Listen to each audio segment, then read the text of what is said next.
Então, pessoal, boa noite. Mais um encontro para falarmos de processo civil, execução, né? Hoje a gente vai dar continuidade ao encontro anterior e a gente vai falar sobre o procedimento cabível em cada espécie de cumprimento de sentença. A gente ainda vai ter uma aula para discutir as defesas do executado e também a execução de título extrajudicial, certo? Então, hoje a gente vai começar o nosso encontro falando sobre o cumprimento definitivo de sentença que reconhece a exigibilidade de obrigação de pagar quantia certa, né? Vão ser aquelas espécies de obrigação de pagar quantia, fazer, não fazer, entregar coisa contra a fazenda pública e de pagar alimentos. A gente vai ver hoje essas 6 espécies de cumprimento de sentença e a gente vai iniciar pela obrigação de pagar quantia. Quais são as características dela? Ela é regida pelo princípio da inércia da jurisdição, então ela sempre é realizada a requerimento do exequente. Mesmo proferindo a sentença, mesmo verificando que essa sentença transitou em julgado, o cartório já certificou o trânsito em julgado, o juiz ele não pode dar início de ofício a esse procedimento. Então, vai depender de requerimento do exequente. E é uma fase procedimental, como nós vimos no primeiro encontro, né? O processo é sincrético, então ela é considerada uma fase dentro do processo, assim como teve a fase de conhecimento, vai se iniciar a fase de cumprimento de sentença. Ela é uma fase procedimental decorrente da não satisfação espontânea de uma obrigação de pagar quantia. E essa obrigação é fixada em um título executivo judicial transitado em julgado. Essa é a definição do cumprimento de sentença, em caráter definitivo. Tem o provisório que nós já estudamos no encontro anterior. Então, teve uma sentença que condenou a parte contrária a uma obrigação de pagar quantia e a parte contrária não efetuou o pagamento espontâneo, o que o sistema oferece ao vencedor, né? Ele oferece o procedimento de cumprimento definitivo de sentença, que vai ser regido pelas regras que a gente vai estudar agora. O primeiro ato desse procedimento é o requerimento do exequente.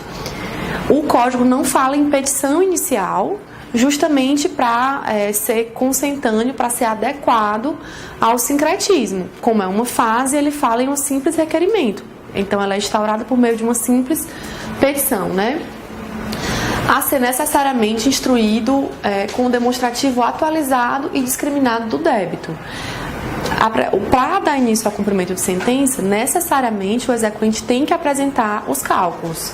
Não tem exceção para essa regra, necessariamente. Ele tem que apresentar os cálculos. Essa sentença não é líquida, se não é possível identificar o seu valor, então ele vai instaurar a liquidação de sentença que nós estudamos no encontro passado. Mas, para dar início ao cumprimento de sentença, necessariamente ele deve apresentar os cálculos. Vamos ver o que diz o artigo 524 do Código? Se alguém tiver aí, 524. O requerimento previsto no artigo 523 será instruído com demonstrativo discriminado e atualizado do crédito devendo a petição conter. Pronto, aí ela vai explicar quais são os requisitos dessa petição, né? Vai identificar as partes, né? Como foi as regras que ele aplicou para a incidência de juros e etc. Acho que não tem necessidade da gente ler os incisos porque é uma aplicação literal do que está lá na lei. Mas é necessário apresentar a memória do cálculo.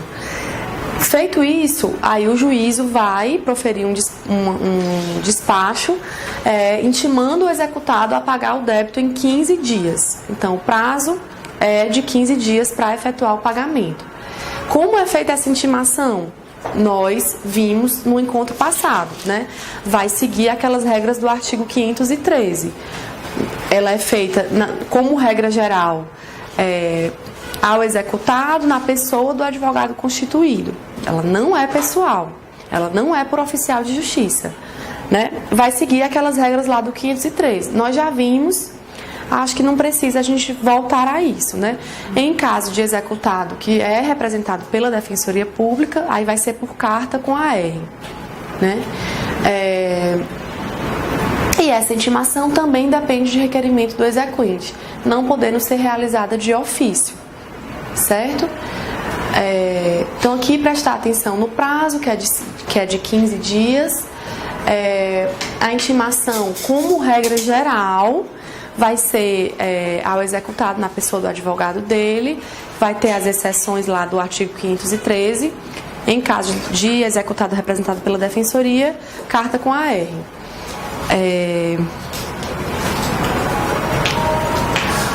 Aqui a gente vai ter dois caminhos nesse momento. Ele vai ser intimado e ele vai efetuar o pagamento do débito, né? A primeira opção é o caminho natural, é o caminho normal de um cumprimento de sentença, é a satisfação da obrigação. E aí o exequente ele vai ser intimado para se manifestar sobre esse pagamento, e se o exequente informar que anuir ao pagamento, informar que ele está correto, que ele foi feito dentro dos parâmetros da sentença, aí o juiz ele vai extinguir a execução. E não vai haver a incidência de multa e de honorários advocatícios, novos honorários advocatícios, né? Porque aqueles já fixados na sentença, devidos ao trabalho executado na fase de conhecimento, esses serão devidos. Os que não serão devidos são aqueles na fase de cumprimento de sentença, né? Se ele efetuar o pagamento dentro do prazo, ele vai ficar isento da incidência da multa e dos novos honorários. E a execução, o cumprimento de sentença vai ser extinto. Se ele tiver o exequente intimado, informar que o pagamento foi feito a menor, quer dizer que está incompleto, com relação a essa diferença, vai incidir a multa e os honorários advocatícios. Está lá no artigo 523, parágrafo 2º do CPC, que diz o seguinte: efetuado o pagamento parcial no prazo previsto no caput, a multa e os honorários previstos no parágrafo 1º incidirão sobre o restante. Nada mais natural, né? Porque ele efetuou o pagamento de forma incompleta. Então, com relação à diferença, vai incidir multa e honorários advocatícios. E o mesmo regramento será seguido em caso de pagamento antes da intimação para o cumprimento de sentença. Então, significa que antes, se o executado, né, o devedor, ele quiser efetuar o pagamento espontâneo, voluntário, antes mesmo do vencedor dar início ao cumprimento de sentença, ele também ficará isento da multa e dos honorários se o pagamento tiver sido feito corretamente. Se tiver sido feito a menor, vai também incidir multa e honorários sobre a diferença, certo? É o que diz o artigo 526 do CPC. Alguma dúvida até aqui? Professora, na fase de execução incide honorários advocatícios? Incide. Como eu calculo? A gente vai ver adiante, mas o código ele fala que são honorários de 10%, necessariamente o valor inicial é 10%, mas a depender do trâmite do cumprimento de sentença, ele pode ser majorado até um limite de 20%. Então, sobre o que, independente do que já foi fixado na fase de conhecimento, novamente vão incidir novos honorários.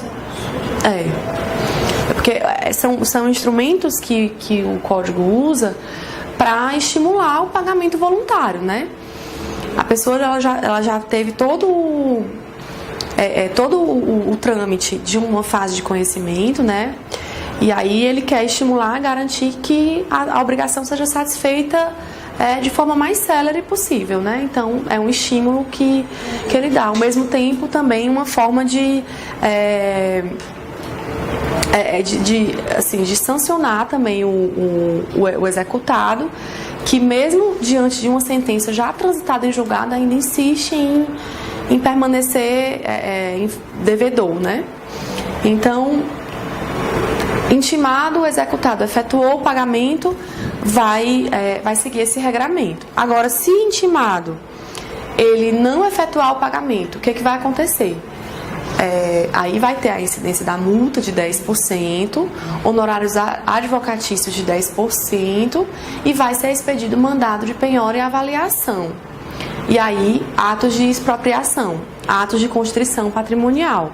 Então, ele foi intimado e não pagou, multa de 10%, honorários de 10%. E expedição do mandado de penhora e avaliação. E aí ele vai, essa questão que nós falamos agora. Eles podem ser majorados, esses honorários, chegando até 20%, a depender da complexidade. O prazo de 15 dias para o pagamento deve ser contado em dias úteis, pois é considerado um prazo processual. Essa interpretação a gente vai ter a partir de uma interpretação conjunta do artigo 523 com o artigo 219. O 523 ele não vai dizer expressamente que é um prazo contado em dias úteis, mas por se tratar de um prazo processual, a gente vai concluir que é contado em dias úteis. Querem fazer a leitura do artigo 219? Na contagem de prazo em dias estabelecido por lei ou pelo juiz, computa-serão somente os dias úteis. Exatamente. Aí tem um parágrafo primeiro? Tem. Um parágrafo iniciativa aplica-se somente aos prazos processuais. Exatamente. Então aí é a regra geral do CPC com relação aos prazos, né? Em se tratando de um prazo processual, vai ser aplicado em dias úteis. E aí o STJ, nesse RESP que eu informei, aí com essa numeração, 1.261.856 do DF, de 2016, executados e representados pela Defensoria Pública gozam de prazo em dobro para efetuar o pagamento do débito. Então, ele manifestou esse entendimento de que aí no caso serão 30 dias e não 15, né? É o prazo em dobro. Também vai ser aplicado nesse caso.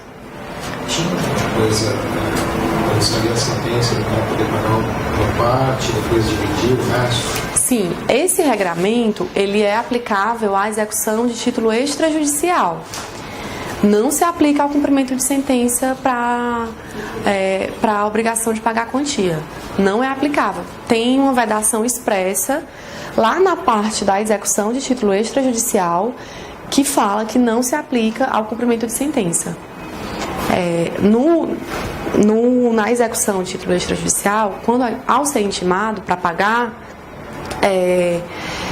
ele pode efetuar o pagamento de 30% imediatamente e parcelar o restante do débito em até 6 parcelas. Isso é considerado como uma espécie de direito subjetivo do executado. Não depende de concordância do exequente. Ele pode fazer isso independentemente da concordância do exequente ou da autorização do juiz. Está na lei, está no código, como parte do procedimento de cumprimento de execução de título extrajudicial. Mas não se aplica aqui. A gente pode defender isso, mas rigorosamente vai depender de o exequente concordar. Não faz parte do procedimento, não é considerado um direito subjetivo. Professora, esse STJ que a senhora passou, vale para qualquer pessoa amparada pela defensoria, mesmo como defensor dativo? Então, acho que aí a gente tem que entender que sim, né? Porque é defensoria também em alguma medida, né? O Código, em outras previsões, já estende essa aplicabilidade aos convênios, né, com a Defensoria Pública. Então, eu entendo que se aplicaria sim. O julgado específico do STJ é com relação à Defensoria. Então, se eventualmente cair numa prova objetiva, eu indicaria para você marcar a literalidade do que está na decisão. Mas, numa eventual prova discursiva, por exemplo, acho que você poderia argumentar, sim. Mais alguma dúvida? Então, continuando. Passou o prazo do pagamento, ele não efetuou o pagamento. E aí vai... então, voltando. Passou o prazo de 15 dias para pagamento voluntário, aí vai começar o prazo de 15 dias para impugnação ao cumprimento de sentença. A impugnação é o instrumento de defesa do executado dentro do cumprimento de sentença de obrigação de pagar quantia, certo? Ela é apresentada, a defesa é feita por meio da impugnação. A gente vai ver na última aula todo o regramento que se aplica à impugnação e às outras modalidades de defesa do executado. Então, por hoje, o que a gente vai identificar? Que a impugnação ela é feita nos próprios autos, independe de penhora ou de nova intimação. Aqui é importante a gente atentar para o fato de que no CPC não existe a previsão de uma nova intimação do executado para apresentar a impugnação à penhora. O termo inicial do prazo dele é terminado o prazo de 15 dias para pagamento voluntário. Este é o termo inicial. Ele não vai ter uma nova intimação para impugnar o cumprimento de sentença. E ela é feita nos próprios autos, né? Como a natureza jurídica dela. Ainda tem divergência, mas prevalece na doutrina, na jurisprudência, que é um mero incidente processual e não tem natureza jurídica de ação. Nós já abordamos isso no primeiro encontro, quando falamos a respeito do sincretismo, né? Da natureza do processo que foi adotado o processo sincrético já desde o CPC de 73 e agora em 2015 de forma ainda mais firme, né? Então, é um mero incidente, o CPC ele indica isso ao determinar que ela é realizada nos próprios autos, e as matérias alegáveis são aquelas que estão no parágrafo 1º do artigo 525. Acho que não é o caso aqui de fazer a leitura, porque a gente vai ter o momento de abordar a impugnação ao cumprimento de sentença. Mas as matérias alegáveis estão lá no parágrafo 1º.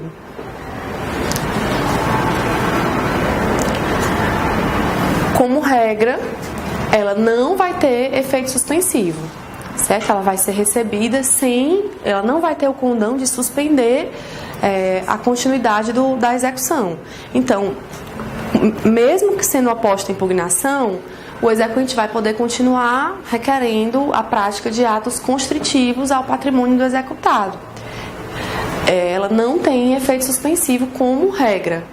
Mas o código ele também não poderia ser assim, hermético, né, fechado, a ponto de vedar absolutamente a suspensividade. Porque podem existir situações concretas que autorizariam, né, que ensejariam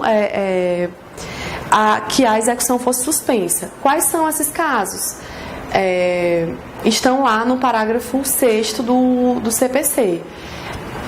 Essa possibilidade, ela depende de requerimento do executado, então ela não é feita de ofício, o juiz não suspende de ofício, não atribui efeito suspensivo à impugnação de ofício, então depende de requerimento e depende de garantia do juízo.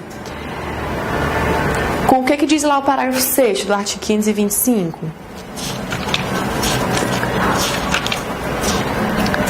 Para a apresentação e impugnação na impede a prática dos atos executivos, inclusive os dias de proteção, podendo o juiz a requerimento do executado, desde que garantido o juízo com penhora, caução ou depósitos suficientes.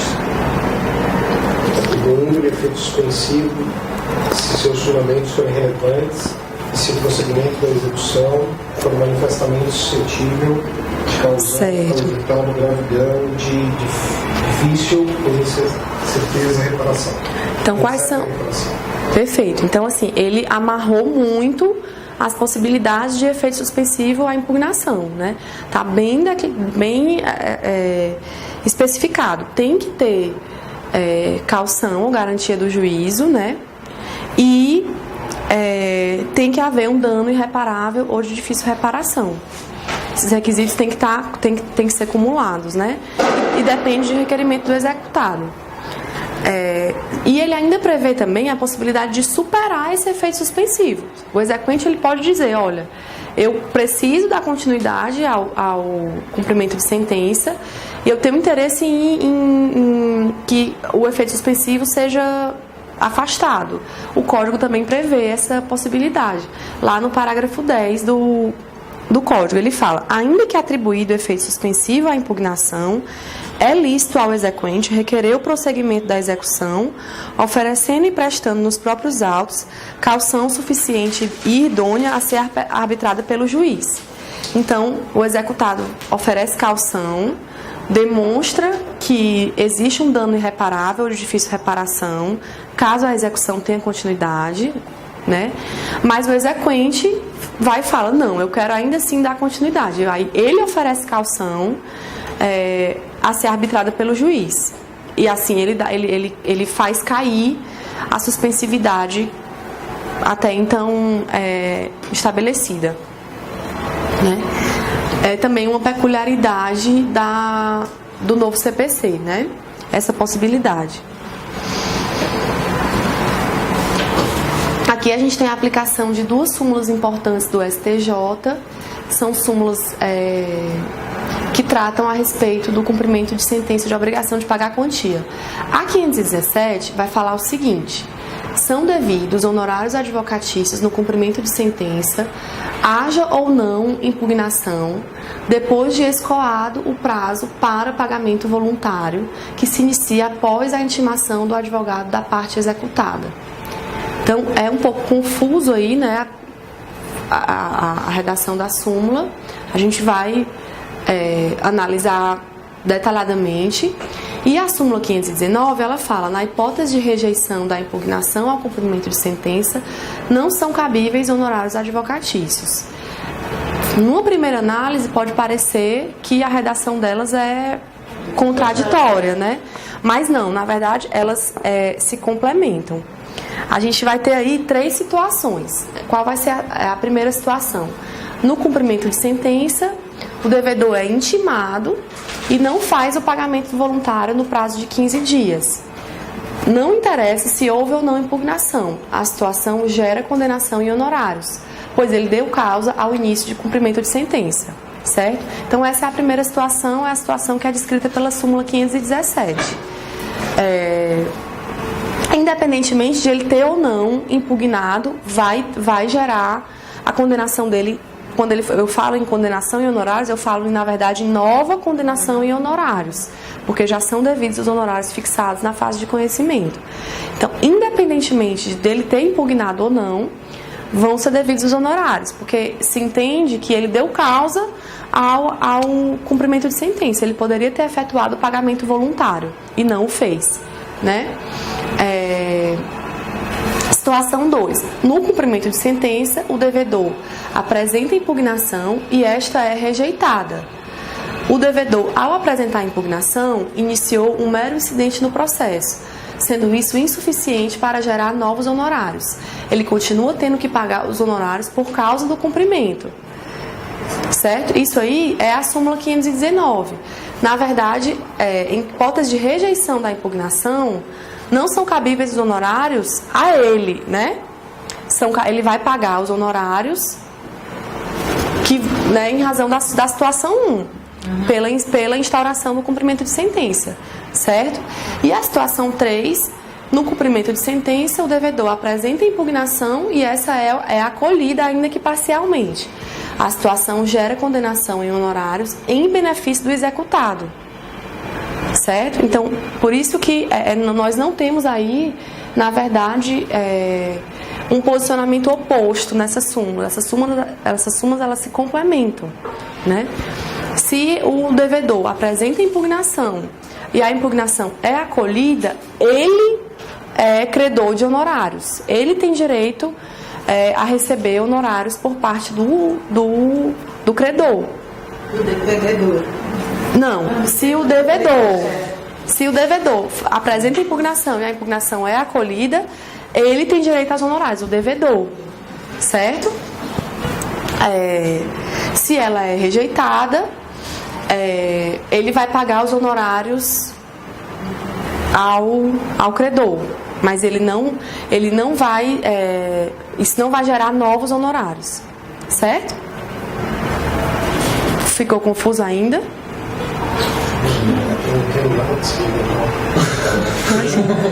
Tem uma tabela do TJ para calcular honorários?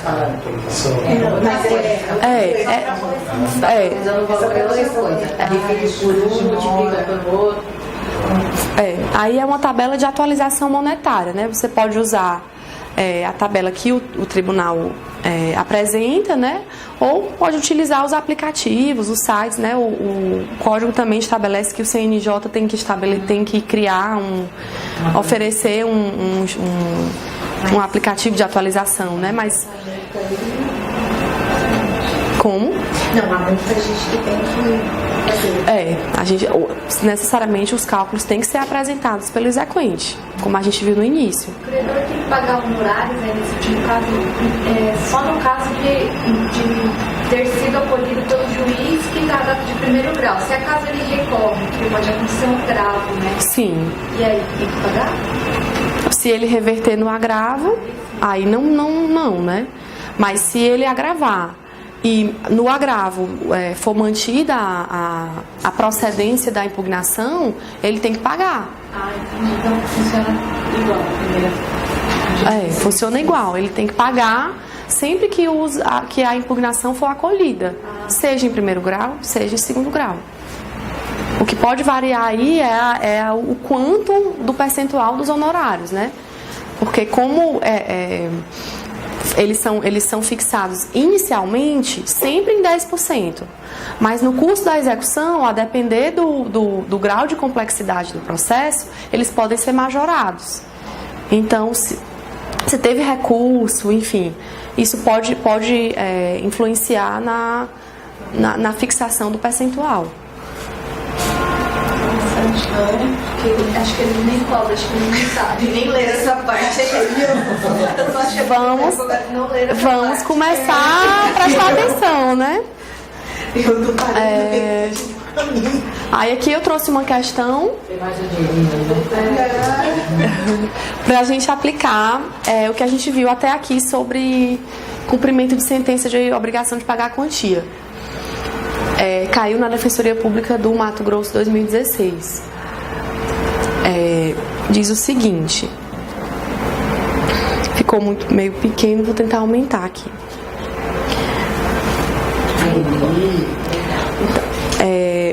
A primeira assertiva: na execução fundada em título executivo extrajudicial que contém a obrigação alimentar, se o executado não pagar o débito em 3 dias ou se a justificativa apresentada não for aceita, o juiz decretar-lhe-á a prisão pelo prazo de 1 a 3 meses. A gente vai ver ainda aqui na aula de hoje a questão do cumprimento de sentença de obrigação de pagar alimentos.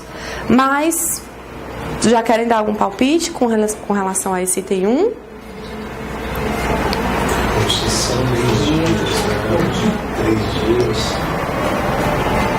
Justificativa 3 dias, Tá a dúvida ainda com relação a ele, né? Então vamos ver o item 2.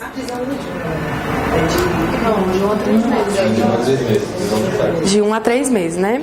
Vamos ver o 2.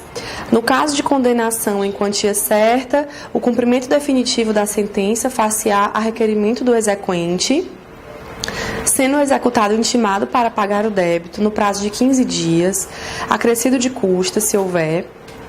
Transcorrido o prazo mencionado sem o pagamento voluntário, será novamente o executado intimado para, no prazo de 15 dias, apresentar nos próprios autos a sua impugnação, contado do termo de penhora.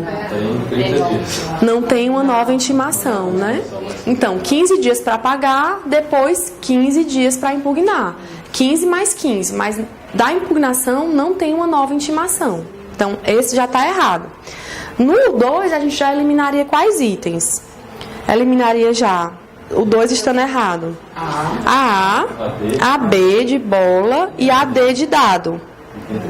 Então, ficaria entre a C e a E. A 3 a gente já sabe que vai ser correta, porque tá na C e na E, né? A 3 e a 4. Mas vamos fazer a leitura só para estudar mesmo, né? Aí a 3. A decisão judicial transitada em julgado poderá ser levada a protesto nos termos da lei, depois de transcorrido o prazo para pagamento voluntário. A requerimento do executado, o protesto será cancelado por determinação do juiz, mediante ofício a ser expedido ao cartório no prazo de 3 dias, contado da data do protocolo do requerimento, desde que provada a satisfação integral da obrigação. A gente viu a questão da possibilidade de protesto do título, né? Está lá na parte de disposições gerais, então vai se aplicar a todas as modalidades de cumprimento de sentença. Essa assertiva está realmente correta, certo? Na 4, na execução de título extrajudicial, o executado, independentemente de penhora, depósito ou caução, poderá se opor à execução por meio de embargos, cujo prazo para oferecimento é de 15 dias úteis. A gente não viu ainda, né? Vai ficar, essa modalidade aqui vai ficar para a próxima aula. Mas a gente já pode adiantar que está correto, né? Essa previsão está correta. E a questão, o 5 que vai definir, né? O 5 é o primeiro que vão definir o gabarito da questão. O que diz o 5? No cumprimento de sentença e na execução de título extrajudicial, no prazo para impugnação ou embargos, reconhecendo o crédito do exequente e comprovado o depósito de 30% do valor em execução, acrescido de custos de honorário de advogado, o executado poderá requerer que lhe seja permitido pagar o restante em até 6 parcelas mensais, acrescidas de correção monetária e de juros de 1% ao mês? Não. Essa previsão ela é específica para a execução de título extrajudicial, não se aplica ao cumprimento de sentença. Então, nosso gabarito foi o C de casa. Valha-me Deus do céu. Então, nosso gabarito vai ser a C, né? Estão corretos os itens 1, 3 e 4. Será que acertamos? É a D? Então, vamos voltar. A D diz que é a 1, a 2 e a 4. E a 5? Não. Desculpa, e a 5? E a 5, 1, a 2 e a 5.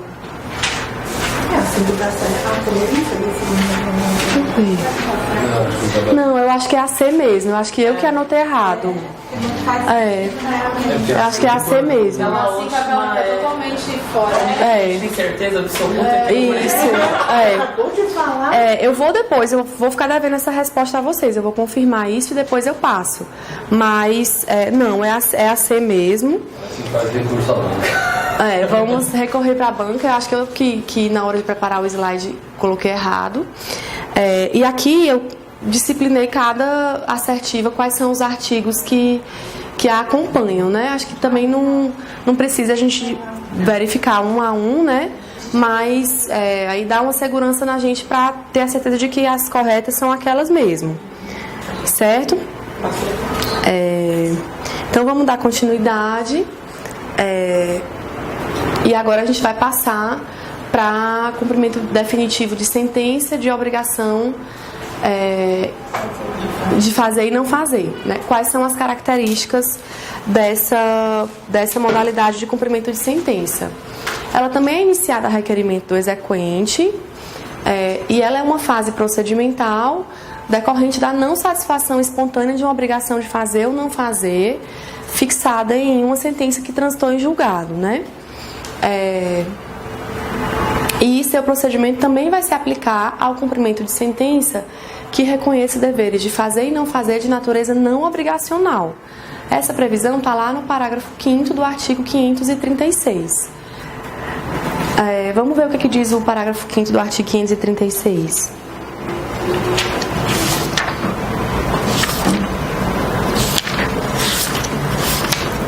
O disposto neste artigo aplica-se no que couber ao cumprimento de sentença que reconheça deveres de fazer e de não fazer de natureza não obrigacional. Pronto, esse conceito aí a gente resgata um pouquinho do direito civil, né?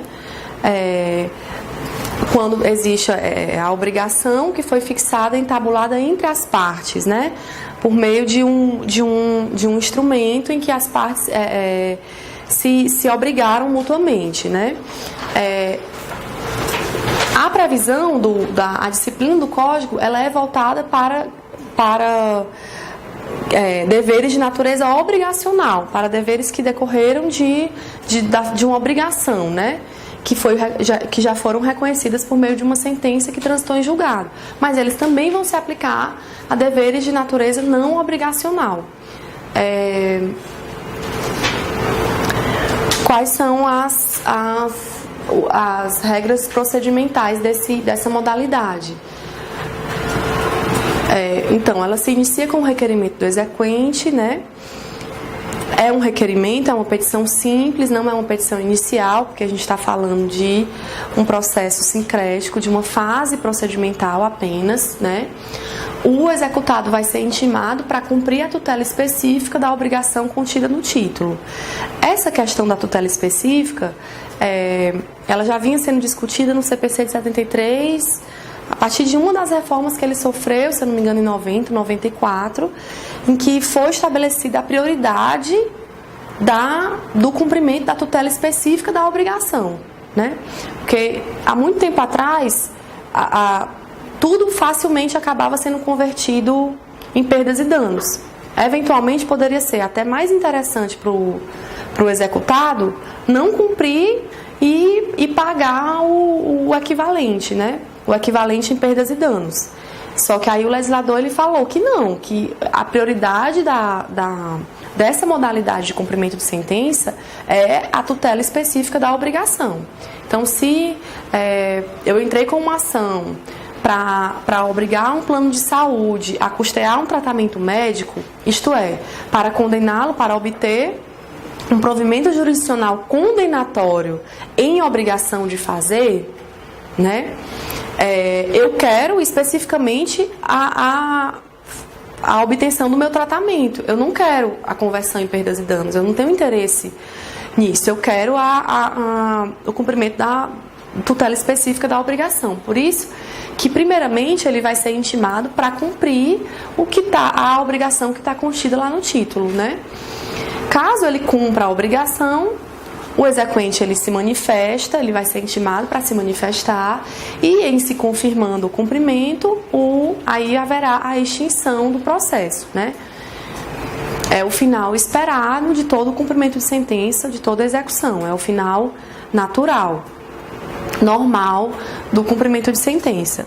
Mas se ele for intimado e não cumprir a obrigação, o que vai acontecer? O juiz ele poderá, de ofício ou a requerimento, para a efetividade da tutela específica ou a obtenção do resultado prático equivalente, determinar as medidas necessárias à satisfação do exequente. Então aqui ele dá uma margem ampla para o juiz a adotar medidas para garantir a satisfação da obrigação, né? Para garantir a tutela específica da obrigação. O juiz ele pode fazer isso de ofício e o fundamento para essa possibilidade é o poder geral de cautela que ele tem, né? Ele não depende de requerimento do exequente, ele depende de requerimento do exequente para que seja instaurado o cumprimento de sentença. Mas, uma vez instaurado o procedimento, o executado não foi intimado para efetuar o cumprimento da obrigação. Não efetuou, o juiz ele vai ter uma margem ampla aí de decisão para estabelecer medidas de tutela específica. O Código ele não prevê um prazo para que o executado efetue o cumprimento da obrigação. É o juiz que vai estabelecer isso, seja na sentença, seja na decisão que determina a intimação do executado. Isso vai variar porque depende da complexidade da tutela, né? Não existe é diferente do prazo de 15 dias para pagar, porque é pagamento em qualquer hipótese. Aqui não, aqui você tem um espectro muito amplo de possibilidades. Então esse prazo não é previamente estabelecido. Mas passado esse prazo e não sendo efetuado o cumprimento, o juiz pode estabelecer medidas de tutela específica. E aqui, só relembrando o artigo 139, inciso 4º, que nós já estudamos. Essa previsão é uma previsão bem importante. Ela está na parte geral, né, na parte de processo de conhecimento, mas ela é aplicável aqui também. Ele prevê que cabe ao juiz aplicar todas as medidas assecuratórias do cumprimento de suas decisões, né? Porque essa previsão de tutela específica, ela, desde essa reforma do CPC de 73, ela já estava presente para as obrigações de fazer e não fazer. Então, ainda se discutia a possibilidade de o juiz adotar essas medidas para as demais modalidades de cumprimento de sentença. Aqui, no 139, essas hipóteses foram alargadas para todas as possibilidades de cumprimento de sentença. Você ia falar, Evelyn? Na obrigação de pagar, não é assim, né? Não, não é assim. Lá, o juiz ele não pode, de ofício, já entrar com as medidas cabíveis, não tem que esperar o exequente requerer. Tem que esperar. Ele não pode agir de ofício, não. Aqui ele pode agir de ofício aqui como uma forma de garantir o cumprimento da tutela específica. O parágrafo 1º do artigo 536, ele prevê alguma dessas medidas, mas esse rol ele é exemplificativo. Então, se alguma questão de concurso indicar essas medidas como as únicas medidas possíveis, a gente já sabe que não é correto, porque esse rol é exemplificativo. Cada situação concreta pode autorizar que sejam adotadas medidas não necessariamente previstas no Código, né? O que diz o parágrafo 1º do 536? Para atender o disposto no caput, o juiz poderá determinar, entre outras medidas, então ele deixa claro o caráter exemplificativo desse rol, né? A imposição de multa, a busca e apreensão, a remoção de pessoas e coisas, o desfazimento de obras e o impedimento de atividade nociva, podendo, caso necessário, requisitar o auxílio de força policial. Então, o Código prevê esse rol, mas outras possibilidades também podem ser adotadas. Existe a consequência de possibilidade de condenação por litigância de má-fé e possibilidade de incidir em crime de desobediência em caso de descumprimento injustificado da ordem judicial pelo executado. Essa previsão está no parágrafo 3º, que diz: o executado incidirá nas penas de litigância de má-fé quando injustificadamente descumprir a ordem judicial sem prejuízo de sua responsabilização por crime de desobediência. Com relação ao crime de desobediência, não seria nem necessário, na verdade, essa previsão específica, porque descumpriu a ordem judicial, as hipóteses de configuração do tipo penal estão previstas lá no Código. Então, só que o legislador ele quis aqui reforçar, né, a gravidade de um executado que é recalcitrante no descumprimento da ordem, né? Ele é intimado para cumprir a obrigação de fazer e não fazer. Não cumpre. O juiz determina medidas de tutela específica e ele continua sem cumprir. Se ele não apresentar uma justificativa para isso, é claro que o Código teria que deixar essa abertura por uma questão de razoabilidade, de contraditório, né? Mas se esse descumprimento for justificado, vai ter possibilidade de condenação em litigância de má-fé. E também condenação em crime, incidência, na verdade, de crime de desobediência. O Código ele reforça, né, a importância de garantir a tutela específica. Transcorrido o prazo para cumprimento da tutela específica, inicia-se o prazo de 15 dias para que o executado apresente impugnação ao cumprimento de sentença, que seguirá as mesmas regras do artigo 525 no que couber. Então aqui o legislador ele estabeleceu que o contraditório, né, a hipótese de defesa do executado no cumprimento de sentença de obrigação de fazer e não fazer também é feita por impugnação. E vai seguir as mesmas regras no que couber, no que for aplicável, da impugnação do cumprimento de sentença de pagar a quantia. Então, também vai ser nos próprios autos. As hipóteses de cabimento também vão ser aquelas que estão lá no rol do artigo 525. Como regra, também não vai ter efeito suspensivo, salvo aquelas hipóteses excepcionais. Então, tudo lá do 525 vai ser aplicável à obrigação de fazer ou não fazer no que couber. É a mesma modalidade de defesa, certo?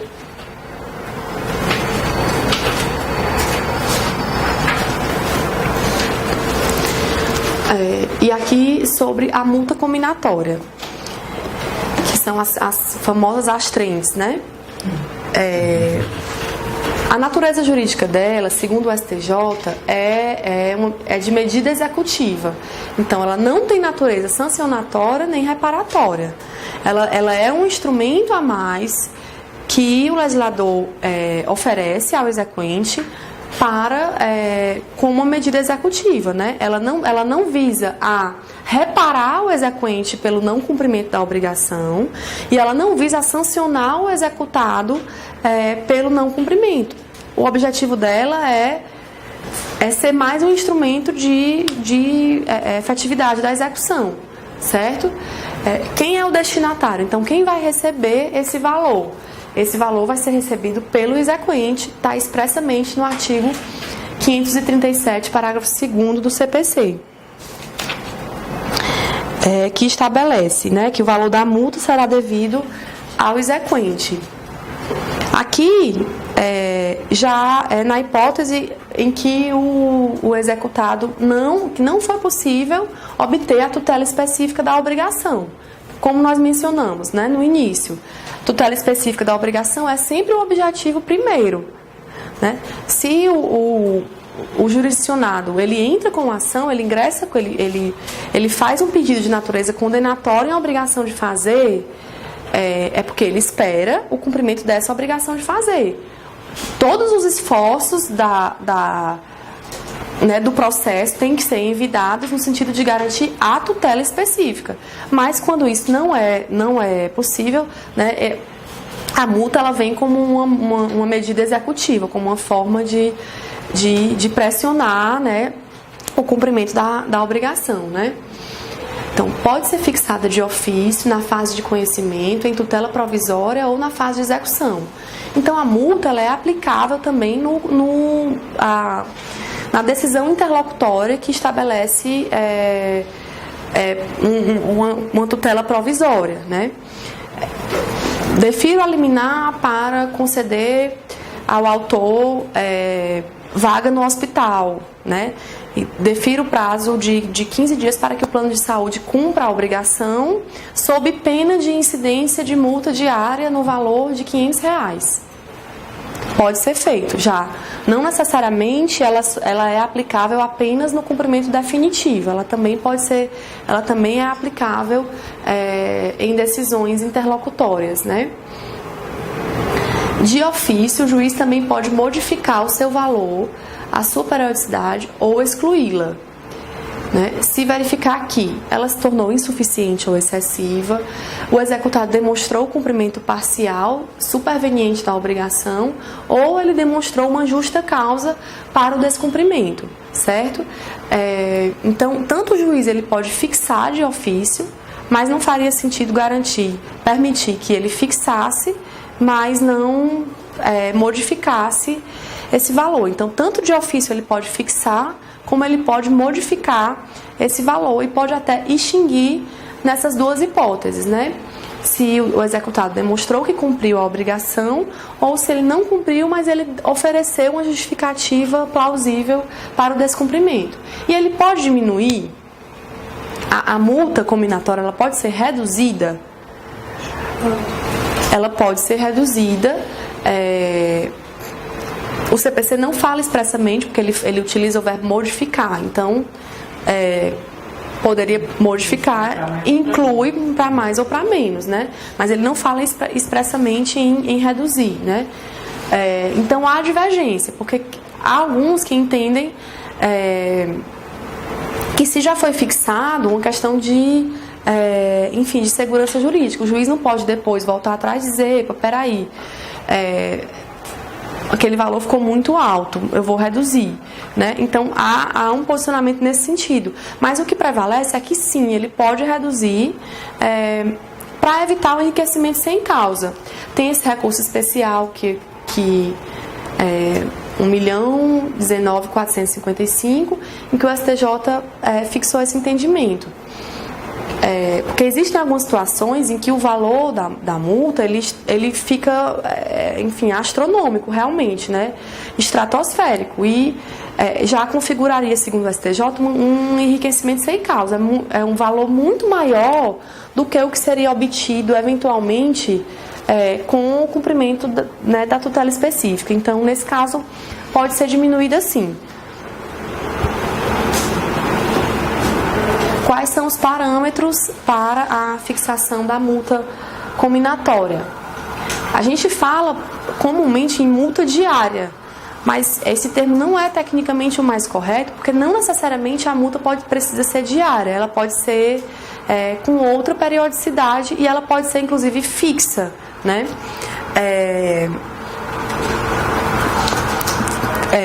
Determino a intimação para efetuar a matrícula da criança na escola, sob pena de multa no valor de R$10.000.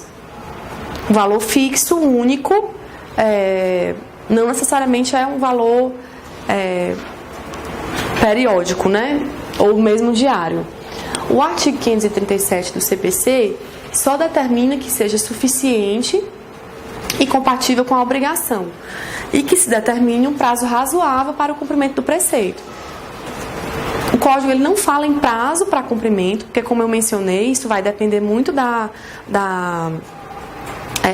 do grau de complexidade da obrigação exequenda, né? E ele também não estabelece limites, mas ele fala que ela deve ser suficiente e compatível com a obrigação. Então, aquela discussão sobre a possibilidade de redução da multa também passa por isso. Quando ela se torna muito elevada, ela se torna incompatível, desproporcional com relação à obrigação, né? Por isso que teve aquele entendimento do STJ de que pode reduzir. O Código ele dá realmente uma margem muito ampla de atuação do juiz, né? O juiz ele fixa de ofício, ele pode fixar o valor, ele pode fixar o prazo, pode fixar a periodicidade, né? Ele deixa um espectro amplo mesmo para o juiz, mas isso é devido em razão das peculiaridades do caso concreto mesmo. Obrigações de fazer e não fazer, o legislador jamais conseguiria esgotar as suas possibilidades, digamos assim. Ele jamais conseguiria disciplinar detalhadamente todas as hipóteses em que ela aconteceria, diferente de uma obrigação de pagar, que ela por si só já se define, mas nas obrigações de fazer e não fazer, existe essa flexibilidade em razão da inviabilidade de esgotamento mesmo da disciplina. Então, uma obrigação de fazer para reparar um dano ambiental, né, causado pelo escoamento de uma barreira. Esse prazo poderia ser um prazo único, poderia ser o mesmo prazo de uma obrigação simples, né? Isso não seria razoável. Por isso que o Código estabelece essa margem de decisão do juiz. E aí tem a súmula 410 do STJ. A prévia intimação pessoal do devedor constitui condição necessária para a cobrança de multa pelo descumprimento de obrigação de fazer ou não fazer. Então aqui o STJ definiu que ele precisaria intimar pessoalmente o devedor. Não valeria a intimação na pessoa do advogado, pelo diário oficial, né? O devedor ele precisaria aqui ser intimado pessoalmente. Essa discussão ela se tornou mais acesa com a vigência do CPC de 2015, porque o CPC de 2015 ele estabelece nas disposições gerais aplicáveis a todas as modalidades de cumprimento de sentença como vai ser feita a intimação do devedor, e ele não traz ele não incorporou o teor dessa súmula ao Código, como fez em outras situações. entendimentos que eram simulados pelo STJ e pelo STF foram incorporados ao Código. Esse caso específico, não houve essa incorporação. O Código previu lá no artigo 513, parágrafo 2º, como se daria essa intimação. Então, essa intimação ela é feita prioritariamente na pessoa do advogado, por carta com AR, em se tratando de devedor que não constitui o advogado ou que está representado pela defensoria. Ela é feita por edital, se o réu foi citado por edital e não constitui um advogado. Enfim, tem um regramento lá, mas não traz hipótese de intimação pessoal para a obrigação de fazer e não fazer. E aí ficou essa discussão sobre se seria ou não ainda aplicável a súmula 410 após a vigência do CPC de 2015.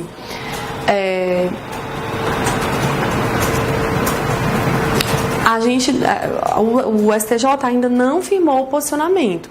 Essa questão está em aberto ainda, certo? Em prova de concurso, o que eu indicaria? Foi feita a transcrição literal do teor da súmula, ela é verdadeira, ela ainda não foi formalmente cancelada, né?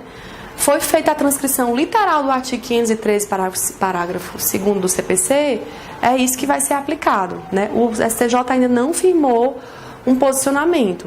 Essa questão ainda está em aberto, certo? E só uma observação com relação a essa intimação pessoal. Ela seria para cumprimento da tutela específica da obrigação em um prazo razoável a ser fixado pelo juiz. O termo inicial da incidência da multa é o vencimento desse prazo. Então, a intimação pessoal a que se refere essa súmula não é para pagar a multa. Ela se refere à intimação pessoal para a tutela específica da obrigação, certo? E o prazo é o prazo do juiz, como a gente viu. O termo inicial da incidência da multa é o vencimento desse prazo, certo?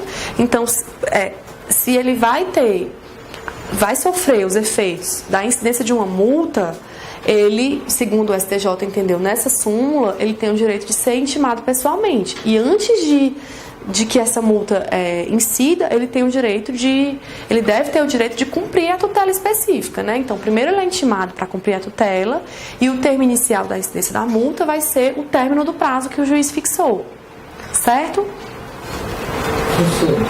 Essa multa pode ser combinada no dia de recurso ou geralmente é só no descumprimento do acordo? Ela pode ser combinada em sede recursal, sim. Ela pode, inclusive, ser também majorada em sede recursal. O juiz fixou R$100 de multa diária. O tribunal avaliou no julgamento.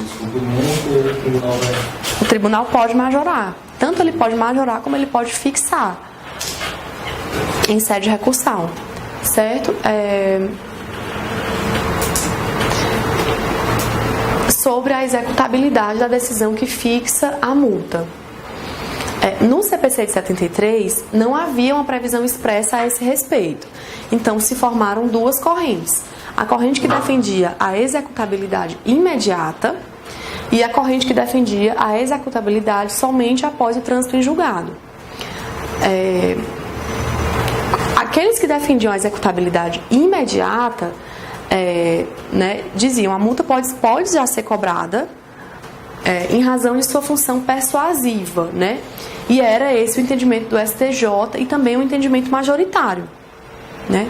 Lembra que a gente mencionou que a multa poderia ser fixada em sede de cumprimento definitivo de sentença, mas também em sede de tutela provisória, né? Na fase de conhecimento ainda. Quando ela é fixada na fase de conhecimento, havia essa discussão. Eu tenho que esperar, guardar esse valor, né? E esperar o trânsito em julgado para executar essa multa, ou eu posso executar imediatamente, né? É aí que se formavam essas duas correntes. Executabilidade imediata, sim, pode ser imediatamente, até porque a função dela é justamente a função de exercer uma pressão psicológica, né? Se o executado, ele sabe que aquilo ali só vai fazer efeito, ele só vai ser cobrado por essa multa no trânsito em julgado, ele não vai sofrer estímulo algum para cumprir, né? Então, uma ação de obrigação de fazer para a obtenção de tratamento médico em face de um plano de saúde. Por exemplo, a tutela provisória é deferida, fixada multa pelo descumprimento já na decisão interlocutória. O plano de saúde, a pessoa ela precisa daquele tratamento. É uma questão de direito à saúde, direito à vida, né? Se ela não puder executar essa multa imediatamente, se ela tiver que esperar o trânsito em julgado, muito se perde da efetividade do processo, né? E com relação à segunda corrente, que fala que a executabilidade somente pode ser se verifica após o trânsito em julgado. Ela argumenta no sentido da segurança jurídica, né? O exequente ele vai realizar a execução antes do trânsito em julgado, a execução provisória dessa multa. Se sobrevier uma sentença um recurso, o resultado de um recurso que altere isso, vai ser muito mais difícil reverter esses valores que ele recebeu, né? Então, em nome da segurança jurídica, somente após o trânsito em julgado. Esse era o entendimento minoritário, não prevalecia, era do professor Marinoni. De 2015, houve alguma alteração dessa previsão? Houve sim. O artigo 537, parágrafo 3º, passou a disciplinar essa matéria, né? Havia um silêncio na vigência do Código de 73, mas agora a questão ela é sim disciplinada. O que diz o parágrafo 3º do artigo 537? A decisão que fixa a multa é passível de cumprimento provisório, devendo ser depositada em juízo, permitido o levantamento do valor após o trânsito em julgado da sentença favorável à parte. É o que diz o parágrafo 3º. Então, é uma solução intermediária entre as duas correntes. A executabilidade é imediata, pode executar? Pode, mas não pode levantar. O valor vai ficar em juízo, né? Então, o legislador aí, ele optou por um meio termo entre essas duas correntes, né? Porque fica o valor, o exequente vai ter a segurança de que o valor, ele vai receber esse valor, caso aquela decisão não seja revertida, caso aquela decisão seja mantida, após o trânsito em julgado ele levanta. Mas até lá ele não pode levantar. Esse valor vai ter que ficar retido. Essa previsão ela é alvo de críticas, né? Porque qual seria o sentido? Muito se perde da utilidade, da efetividade do processo com essa previsão. Como nós discutimos, a multa ela é um instrumento de garantia de exercer pressão psicológica, né? O exequente ali, ele já tem uma decisão, ainda que provisória, ainda que não tenha trânsito em julgado, mas ele já tem uma decisão, muitas vezes versando sobre questões que envolvem um direito fundamental, né? Que o réu ele não vai cumprir a tutela específica, mas ao mesmo tempo o exequente não vai poder levantar esse valor, para que com esse valor possa realizar a tutela específica. Então isso ele prestigiou aí a segurança jurídica por um lado, mas por outro lado ele deixou a desejar mesmo na questão da efetividade e da própria garantia mesmo da efetividade da execução, né? Mas foi a solução encontrada pelo legislador. Então nós partimos de um silêncio legislativo, como havia no CPC de 73, para uma previsão que ela é intermediária entre as duas correntes, né? Ela prevê a executabilidade imediata, mas levantamento somente após o trânsito em julgado.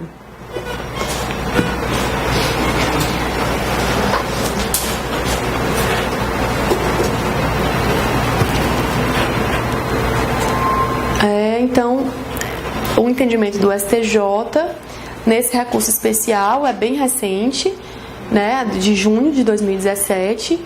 O valor da multa combinatória não integra a base de cálculo da verba honorária, né? Então, o que significa? O executado ele foi condenado em 100 mil, vamos supor, em 100 mil o valor da condenação principal, mais 40 mil foi de multa, vamos supor. Os honorários advocatícios que são devidos na fase de cumprimento de sentença, qual vai ser a base de cálculo dele? Vai ser 140 mil, 40 mil ou 100 mil? Somente os 100 mil, vai ser somente o valor principal, né? A multa ela não vai integrar a base de cálculo dos honorários, certo? Foi um entendimento do STJ, entendimento recente, que está no informativo 608. Mais uma pergunta. No caso, se a multa não for paga, aí entra o honorário de execução, não entra na multa? Quando você for calcular os honorários, você vai calcular somente o valor, sua base de cálculo vai ser só o valor da principal. A multa ela não entra na base de cálculo dos honorários. Nem correção monetária, nada? Correção monetária, juros de mora, tudo, mas a multa não. Não incide honorários, nunca. Não. Quando você calcular os honorários, você exclui a multa combinatória. Porque se tem na execução, né? Tem na execução, vai ser cabível, mas a multa, né, as astrentes não farão parte desse cálculo, certo? E aí entrando rapidinho no cumprimento definitivo de sentença de obrigação de entrega de coisa. Já vamos entrar então na nossa quarta modalidade de cumprimento de sentença. Nós vimos a primeira, que foi cumprimento de sentença de obrigação de pagar. Nós vimos cumprimento de sentença de obrigação de fazer e não fazer. E agora o cumprimento de sentença de obrigação de entrega de coisa. Quais são as características dessa modalidade? Ela também é iniciada a requerimento do exequente. Ela também é uma fase procedimental que decorre da não satisfação de uma obrigação de entrega de coisa fixada num título executivo judicial transitado em julgado.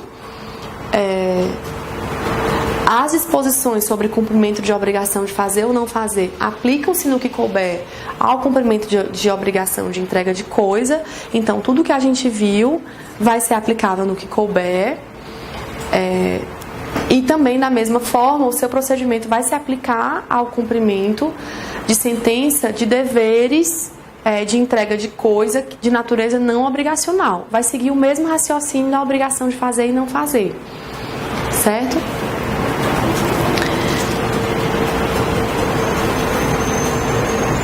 Qual vai ser o procedimento? Então, é realizada uma petição, simples petição, para que seja dado início ao cumprimento de sentença. O executado vai ser intimado também para cumprir a tutela específica da obrigação, certo? Caso o executado cumpra a obrigação, o exequente será intimado para se manifestar. E se realmente confirmar que a coisa foi entregue, aí vai ser extinto. Esse é o fim normal do cumprimento de sentença, né? É o fim que se espera, digamos assim. Caso o executado não cumpra a obrigação, será expedido mandado de busca e apreensão, caso se trate de uma coisa móvel, ou de emissão na posse, caso se trate de um bem imóvel, em favor do credor. Então, primeiro ele vai ser intimado para cumprir espontaneamente. O prazo, o código fala algum prazo específico? Aqui também o código não disciplina um prazo específico. Vai depender da natureza e da obrigação de entregar a coisa e vai ser fixado a critério do juiz. Findo esse prazo, não entregou a coisa, mandado de busca e apreensão para bens móveis ou de emissão na posse para bens imóveis, né? Transcorrido o prazo para cumprimento da tutela específica da obrigação, inicia-se o prazo de 15 dias para que o executado apresente impugnação ao cumprimento de sentença, que seguirá as mesmas regras do artigo 525 no que couber. Então, aqui, qual é o instrumento de defesa do executado? Também vai ser a impugnação ao cumprimento de sentença, da mesma forma do artigo 525, que é prevista para a obrigação de pagar a quantia. Ela vai se aplicar tanto à obrigação de fazer, quanto a de não fazer, quanto a de entregar coisa, certo? Em hipótese de haver benfeitorias, né? Essas alegações sobre as benfeitorias, elas devem ser feitas ainda na fase de conhecimento, tanto com relação à sua existência, como com relação ao direito de retenção, né? Então, elas devem ser feitas em sede de contestação. De preferência, ela deve ser quantificada e discriminada. Então, se você vai arguir que realizou benfeitorias, o Código ele estabelece que deve ser feito na fase de conhecimento. Então, ele prevê aí uma hipótese de preclusão, né? Não arguiu isso na fase de conhecimento, você não pode levar como uma matéria de defesa na fase de cumprimento de sentença. E sempre que possível, ele deve atribuir o valor. Então, por exemplo, quando o objeto do cumprimento de sentença for um bem imóvel, né? E eu sou executada, eu tenho que já na fase de conhecimento, lá atrás, em sede de contestação, alegar que eu realizei benfeitorias nesse imóvel, que essas benfeitorias foram úteis, foram necessárias, foram voluptuárias. Quais foram essas benfeitorias? Eu vou ter que especificar. Sempre que possível, eu vou ter que quantificar. Né? Eu realizei o conserto da tubulação que me custou R$15 mil. Aqui a nota. Eu realizei a troca de portas e janelas, né, que me custou tanto. E isso vai ser objeto de prova na fase cognitiva. Né? Aqui, essa matéria, segundo o artigo 538, parágrafos 1º e 2º, elas não devem ser alegadas, porque o momento certo de realizar essa alegação é na fase de conhecimento.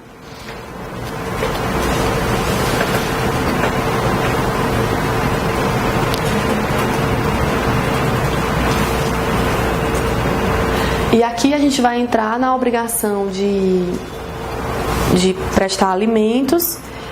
E aí acho que a gente pode fazer o intervalo e a gente dá continuidade a partir daqui.